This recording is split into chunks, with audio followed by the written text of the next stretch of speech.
The Northern Ireland Judicial Appointments Commission, or NJAC as it's known, is based in the Headline Building on Belfast's Victoria Street, close to Custom House Square. NJAC is independent from government.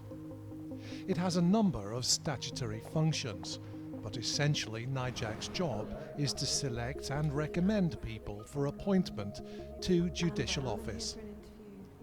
By assessing the knowledge, skills and personal qualities required, NJAC can select the best people. NJAC will use various assessment methods such as unseen tests, case scenarios, interview and role play. This podcast is an edited version of a role play which NJAC used for the recruitment of a chair for the Industrial Tribunal and Fair Employment Tribunals in 2012. The fictional applicant, Anne Brown, was asked to chair a case management discussion. In this instance, Anne is told at the outset that she has 30 minutes to prepare for the role play, and up to 45 minutes in which to conduct the case management discussion. Mr. Jordan is seeking discovery and additional information from his employer to help prove a case of discrimination.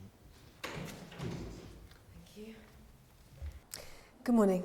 Please be seated. The employer, represented by Mr. Richmond, is objecting to providing that information and has made an application for a pre-hearing review to be arranged. Yes, I've got that. My name's Anne Brown. I'm the chairman. I'm conducting this case management discussion. You are Mr. Jordan, the claimant? Yes, that's right, yes. And you're Mr. Richmond, representing the respondent? That's correct. Phoenix Investments Limited? That's correct. Before we begin, Mr. Jordan, can I just check, can you hear me clearly? Yes, I can. If I can see your lips, then I can, yes indeed. I noticed from your claim form that you suffer from moderate hearing loss. That's right, yes. So, as long as people speak clearly and towards you? As long as I can see your lips as well, then it's a combination, yes. Yeah. Meningitis.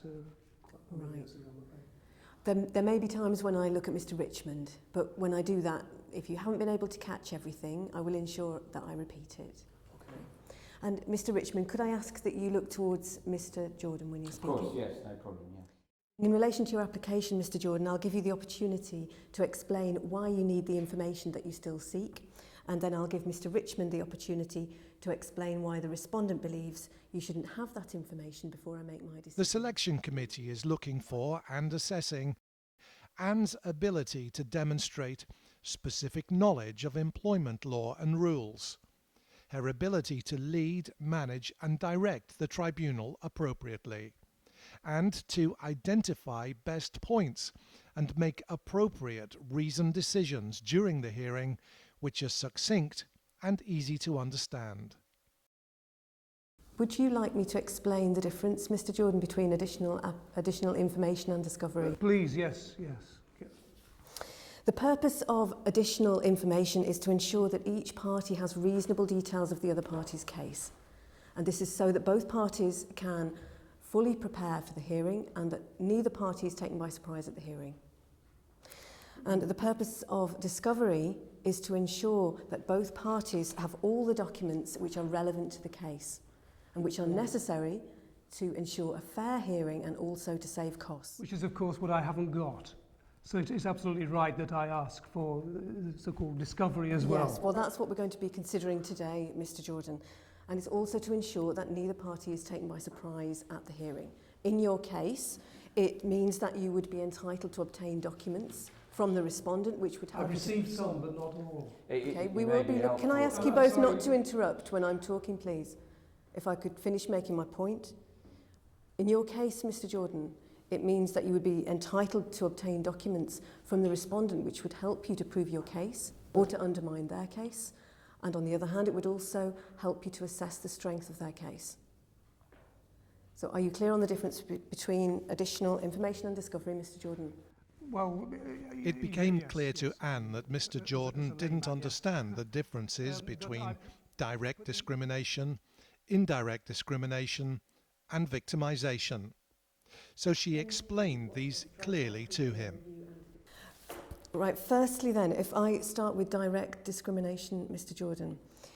In order to prove direct discrimination in your case, you'd have to establish that by appointing Mr. Byrne rather than you to the acting up position, that your employer treated you less favourably than they did Mr. Byrne on the grounds of religious belief. Yes, I think at this point, I think it would be useful for Mr. Richmond to continue going through your letter of the 16th of October and just explaining which documentation has been provided and which hasn't, to enable me to make my decision. The selection committee is also assessing personal qualities, such as Anne's ability to deal effectively with people from all backgrounds, often in emotionally charged circumstances, and ensure diversity is respected and equality of opportunity is provided for all.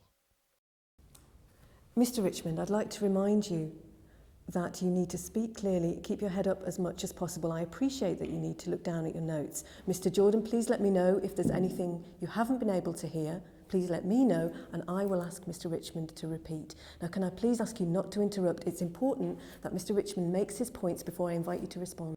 Because I'm of course, Madam Chair, I'm trusting you to help me. Once the parties have had the chance to make their submissions, Anne considers what they have said in light of the relevant legal principles and delivers her decision clearly. I've heard both your submissions, I've heard what you both had to say, and I'll now make my decision in relation to your application for additional information and discovery, Mr. Jordan. Having considered your submissions and in the light of the applicable legal principles, I'm not satisfied that the documents you're still seeking are relevant to the case and are necessary for the fair disposal of the case, Mr. Jordan, and I'm therefore going to refuse your application.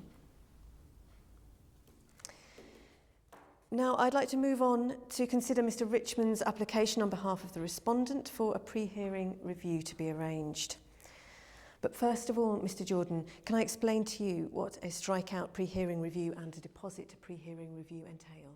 Anne now deals with the respondent's application for a pre-hearing review.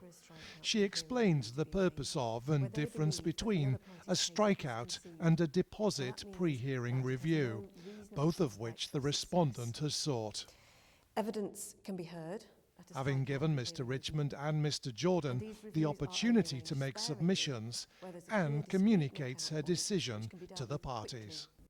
Having heard what you both have to say, I've decided that a pre-hearing review should be arranged to consider whether your claims have a reasonable prospect of success, Mr. Jordan. I wish to make it clear that that hearing will be heard by a different chairman, and you'll both be given the opportunity to make submissions and to call or give evidence if appropriate. Is that clear, Mr. Jordan? Sorry. Is that clear, Mr. Jordan? Yes. Thank you. We hope Thank you that both this for your time today. podcast has reassured you that with preparation, there's nothing to be feared from role play. If you're interested in applying for judicial office, please look at our website where there are other resources to help you prepare for the assessment and selection process.